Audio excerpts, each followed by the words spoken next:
Imagine this. You have lived in the United States for 20 years. You have a home. You have children in school. You pay your taxes. You go to work every morning. You have done everything right. Everything by the book. And then one day you take a trip. Maybe you fly back home to see your mother. Maybe you attend a wedding. Maybe you just need a break. A normal trip. 2 weeks, 3 weeks. Nothing unusual. You land back at JFK. You walk up to the CBP counter. You hand over your green card. The same card that has gotten you through this line 100 times before. But this time the officer does not scan it and wave you through. This time he looks at his screen, looks at you, and says 4 words that change everything. Step aside, please. They take you to a back room. They sit you down. They start asking questions. Questions you were not prepared for. How long were you gone? Where do you work? Show me your tax return. Do you have a lease? Show me your phone. Your phone. They open your WhatsApp. They scroll through your messages. They screenshot the conversation with your cousin. A conversation where you joked about overstaying your trip. It was a joke. You came back. You always come back. But they are not laughing. Then they put a piece of paper in front of you. Form I-407. Record of abandonment of lawful permanent resident status. They tell you to sign it. They tell you it will be easier if you just sign it. They tell you that if you do not sign it, you will be detained. This is not a movie scene. This is happening right now in 2026 at airports across the United States. And today, I'm going to tell you exactly why it is happening, the 3 new CBP rules that are making it possible, and the precise steps you need to take so that this never happens to you or your family. Do not skip a single second of this video. What you learn in the next 20 minutes could be the difference between walking through that airport and never walking out. Welcome back to Global Immigration Updates. I'm Saqib, and on this channel I give you the raw truth about immigration. No sugarcoating, no clickbait, just the facts you need to protect your family. If you are a green card holder, or you know someone who is, this is the most important video you will watch this year. Subscribe, hit the bell, and share this because someone you love needs to hear this before their next flight. Before I get into the 3 new rules, let me show you the battlefield. Because if you do not understand what has changed, you will not understand why your green card is now a target.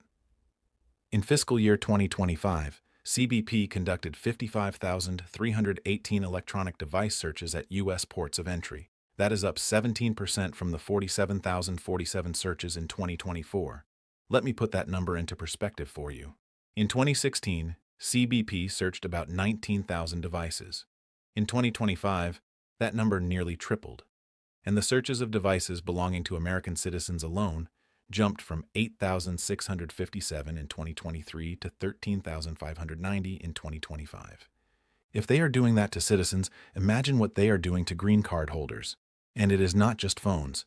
A 66-year-old legal assistant named Victor Avila, a green card holder for 58 years, was detained at the airport after visiting his son who serves in the U.S. Air Force. 58 years as a legal permanent resident, and they pulled him into secondary inspection. A Filipino green card holder named Maximo Londoño was detained at Seattle-Tacoma Airport after a routine vacation to the Philippines. He spent 3 months in ICE custody. 3 months. A Korean green card holder named Tae Hyung Kim was detained at SFO and transferred to a detention facility in Arizona, allegedly sleeping in a chair with no access to proper facilities. These are not criminals. These are not overstays.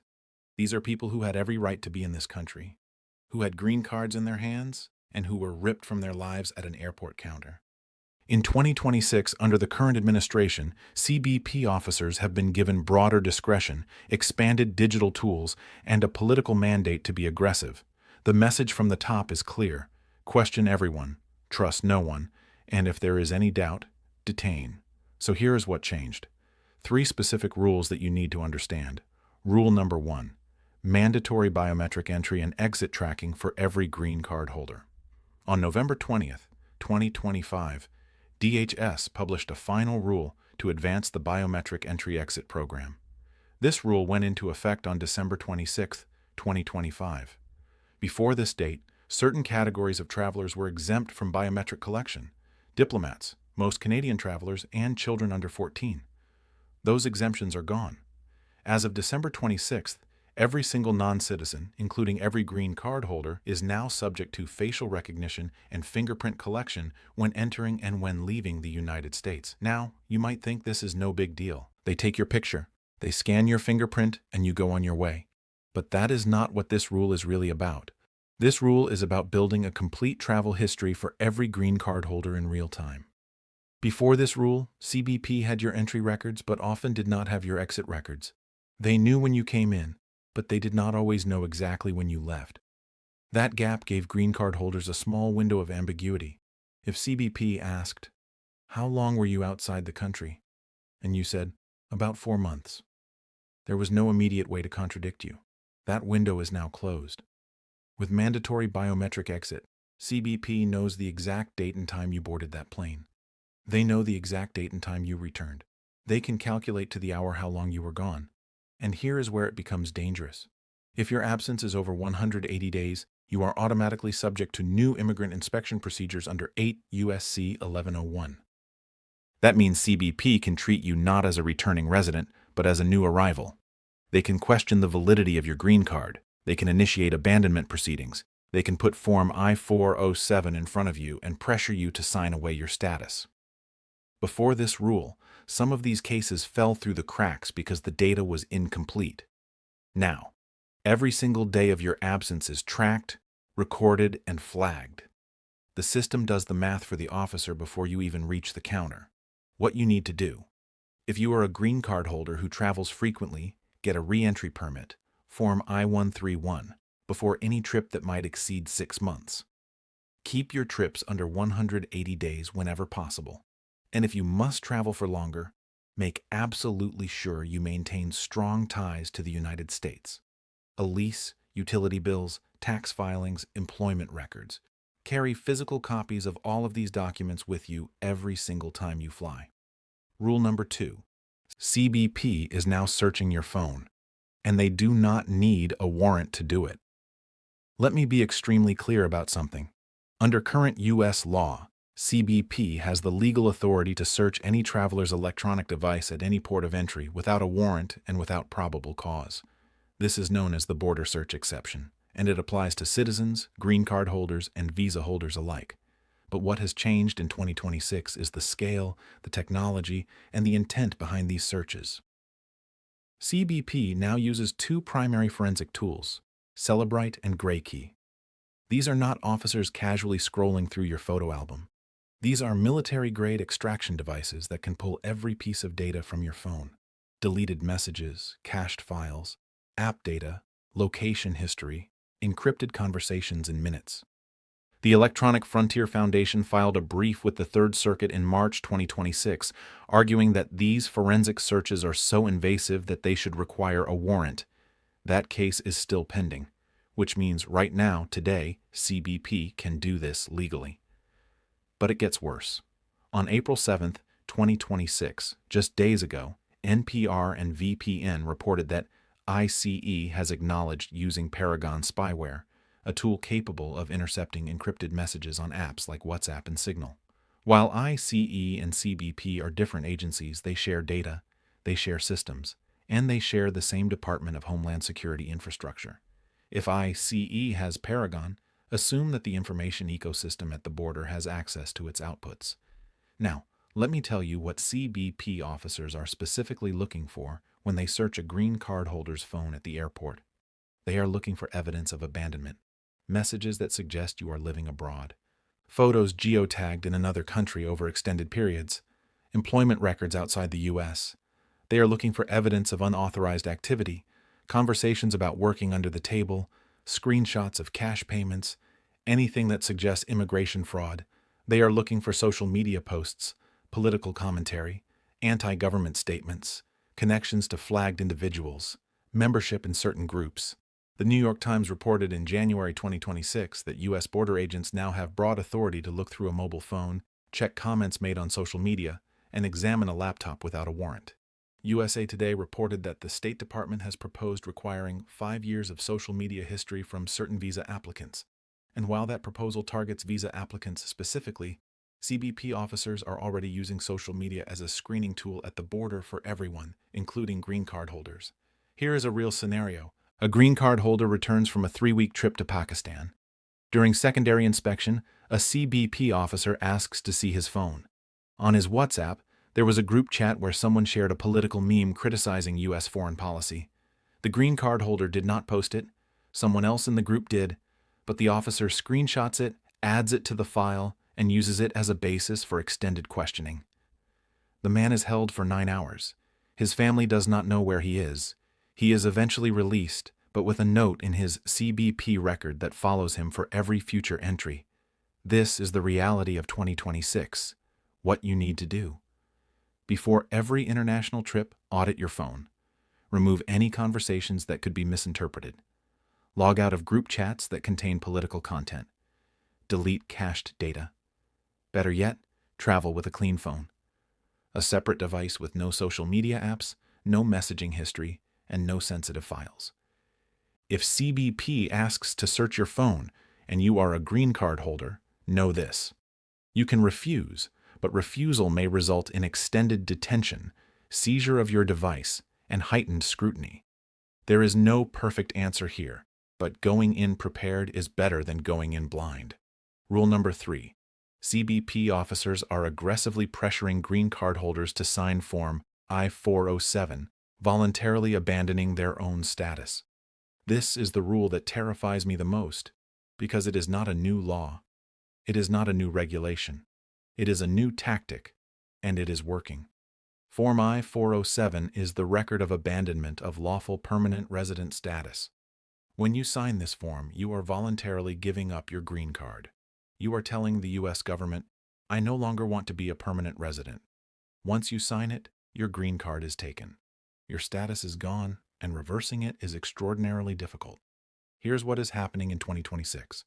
Green card holders arrive at U.S. airports after trips abroad. They are pulled into secondary inspection. The CBP officer begins asking questions designed to build the case for abandonment. How long were you gone? Where do you really live?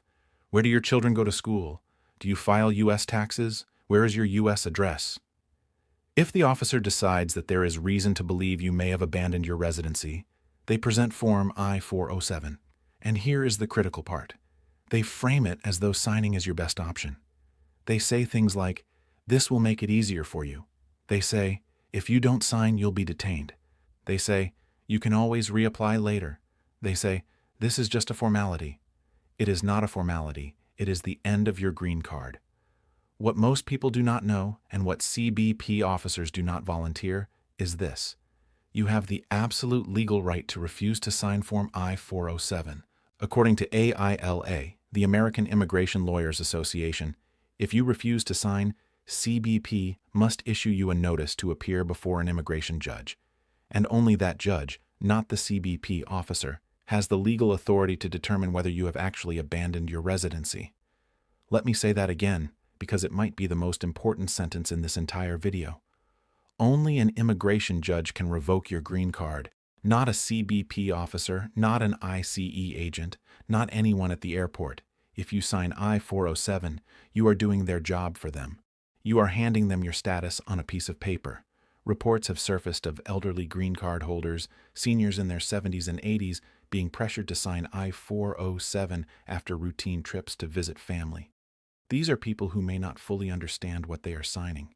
People who are intimidated by a uniformed officer in a back room. People who just want to go home to their families and will sign anything to make the ordeal stop.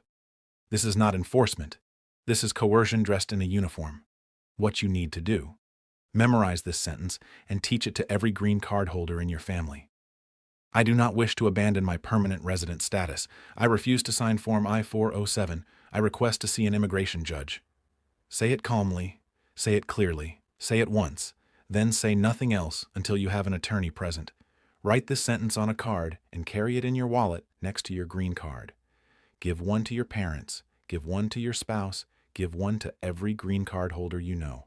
Now, let me put this all together with a complete protection plan. 5 steps that every green card holder must follow before their next flight. Step 1. Keep every trip under 180 days. If you cannot, file Form I-131 for a re-entry permit before you leave. Do not gamble with the biometric exit system. It is tracking you down to the hour. Step 2. Carry a travel documentation folder every single time you fly. Inside that folder, your U.S. tax returns for the last 3 years, your lease or mortgage statement, your utility bills, your employment verification letter, your bank statements showing U.S.-based activity, and your re-entry permit, if applicable. If CBP questions your ties to the U.S., you open that folder and the conversation changes. Step 3. Travel with a clean phone. No WhatsApp political group chats. No sensitive messages. No photos you would not want a federal officer looking at. If CBP searches your device, the less they find, the less they can use against you. Step 4. Never sign Form I-407. I do not care what the officer tells you. I do not care how tired you are. I do not care how scared you are. Do not sign that form.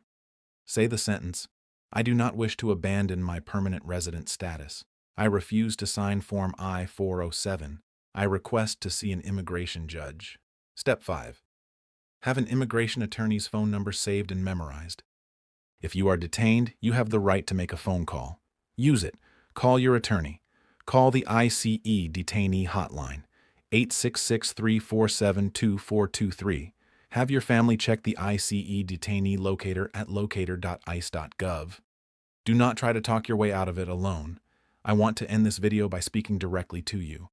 If you are watching this with a green card in your wallet, understand something. That card is not just a piece of plastic. It represents years, maybe decades, of sacrifice. It represents the paperwork, the interviews, the waiting, the fees, the sleepless nights. It represents the promise that this country made to you, that you belong here, that this is your home. Nobody, not a CBP officer, not a politician, not a policy memo, has the right to take that away from you in a back room at an airport by sliding a form across the table and telling you to sign. But they will try. And the only thing standing between you and that moment is preparation, knowledge, awareness, the information in this video. So, here is what I am asking you to do. Share this video with every green card holder you know. Send it to your parents, your siblings, your cousins, your friends, your co-workers. Send it to the uncle who travels back home every summer. Send it to the grandmother who visits the grandchildren abroad every winter. Send it to anyone who carries a green card and boards a plane, because the people who lose their green cards at the airport are not the people who did something wrong. They are the people who did not know what was coming. Now you know. Drop a comment below and tell me, have you or someone you know been stopped at the airport as a green card holder? What happened? Your story might help someone else prepare. And tell me, what immigration topic should I cover next? Your question becomes my next video. Subscribe, hit the bell, join our WhatsApp group.